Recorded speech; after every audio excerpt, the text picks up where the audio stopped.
slova všetkým zrozumiteľné, spolupráca a podobne. To, že tieto slova majú symbolizovať naše účinkovanie vo verejnom živote, zrejme znamená, že sme pociťovali ich výrazný deficit. A ukazuje sa na základe ohlasu, ktorý sme vznikom strany vzbudili, že ten deficit pociťujú aj mnohí občania bez ohľadu na národnostnú príslušnosť. Aj na základe tohto sa nám podarilo za necelé 2 mesiace vytvoriť prevažne väčšie štruktúry strany na krajskej a okresnej úrovni, zmobilizovať členov a sympatizantov, ktorých teraz budeme aktivizovať pred voľbami do vyšších územných celkov. Všetkým pochybovačom by som chcel predoslať. Strana Mostík má 2 mesiace. Za 2 mesiace, opakujem, navyše dovolenkové, sme nazdávam sa urobili dosť práce, dosť pre vybudovanie základov stavby, ktorá však bude mať viac poschodí. Jej prízemie je už viac menej obývateľné či obývané, hoci ešte niektoré priestory bude treba zapraviť. Ak tu pripomínam hektický čas a trochu špecifické podmienky vzniku strany Mostík, robím to aj preto, že platíme istú daň za taký rýchly nástup strany, najmä v súvislosti s nadchádzajúcimi voľbami do vyšších územných celkov. Preto to zoberme v tejto chvíli aj ako istý test našich aktuálnych možností, ktoré budú potom overované v ostrých parlamentných voľbách. Ide, či chceme alebo nie, a teraz o rozdielne chápané voľby. Ten rozdiel medzi voľbami do vyšších územných celkov a parlamentnými voľbami vyplýva aj z trochu iluzórnej predstavy, že princípy demokracie, ktoré sú založené na pluralite názorov, sú totožné, identické na všetkých úrovniach spoločnosti. Nie je to však žiaľ vždy tak.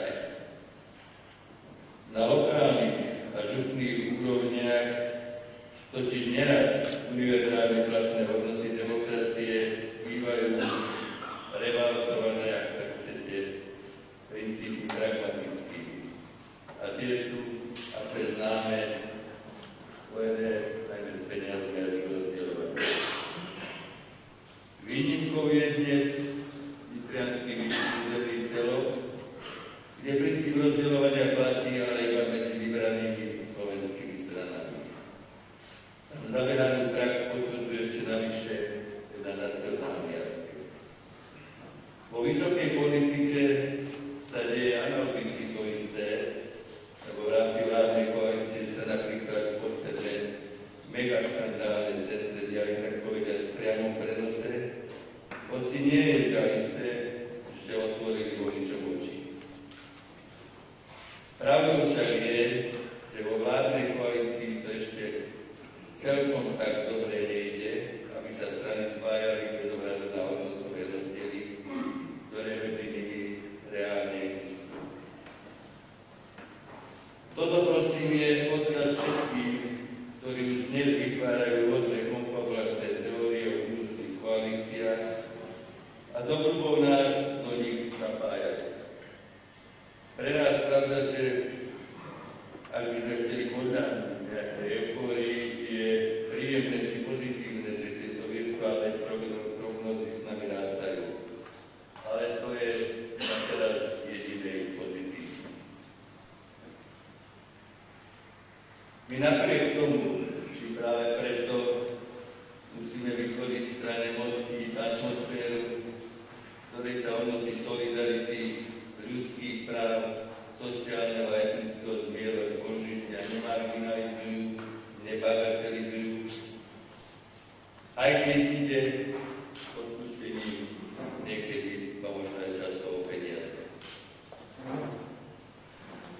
Cesta tadiaľ vedie, ako ju známe, do pekla. Stačí sa prizrieť na príklady, ktoré nám ponúka dnešná politická prax, ako vraví v priamom prenose. Myslíme na toto memento, aj keď to nie je vymyslenie príjemné.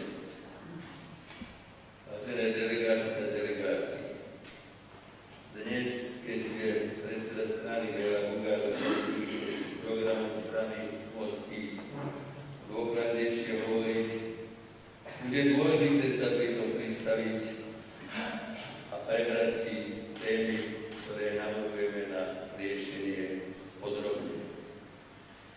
Diskus o tomto programe nemôže byť však prekrytý súčasným stavom slovensko-maďarských vzťahov, aj keď nám to neraz či nás do toho zapájajú. Lebo strany vládnej koalície samozrejme zakrývajú vážne sociálne a hospodárske problémy spoločnosti, ktoré sa neriešia, nezamestnanosť, rastúca zadlženosť, ročníce podnikateľské prostredie, odpor investorov, kvalita života občanov, seniorov zvlášť, nedostatočná podpora zdravotníctva, vzdelania, vedy, kultúry.